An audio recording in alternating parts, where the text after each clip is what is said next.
թանկացել է, մենք այն օրը ցույց տվեցինք, բրդեք ձեր ավտոները, ինչա ուժները բան, թևերի մեջ ուժ չկա, համեն ֆիթնեսը լավ ծառայություն է։ Բենզինը թանկացել է, մենք այն օրը ցույց տվեցինք։ Սիրելի հայրենակիցներ, ուրեմն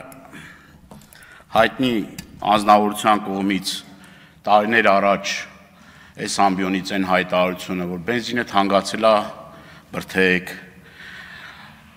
միսը թանկացել է, կանաչի կերեք եւ այսպես շարունակ, հիմա արդեն ոչ թե մտել են քաղաքացու գրպանը, այդ հլա մի կողմ որ քաղաքացու գրպանն են մտել, այստեղ նաեւ հարցի մյուս կողմը կա։ Ուրեմն հարցի հաջորդ կողմն էլ է նա, որ ասում են դե բոյկոտը չկայացավ, քաղաքացիները չբոյկոտեցին։ Հիմա ասում են որ բոյկոտը կայացել է։ Քաղաքացիներն էլ դժգոհ են այս ամեն ինչից, ասում են չէ, պիտի այս մարդկանց բռնենք, զննենք, ուրեմն անհարմարություններ պատճառենք եւ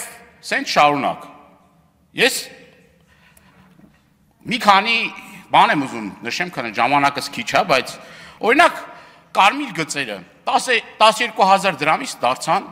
160,000 դրամ, 13 անգամ թանկացրին։ Դատարանը 2 անգամ որոշում է կայացրել, որ չեղարկի, նորից էլի գնում են ու նորից էլի այդ բողոքարկում են հիկ դատավորի կայացրած որոշումը։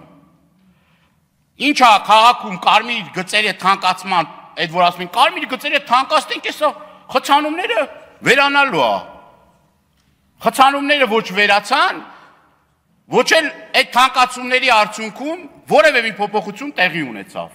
Այսինքն հերթական անգամ մտնում են քաղաքացու գրպանը, հերթական անգամ իրենք իրենց ասածներին հակասում։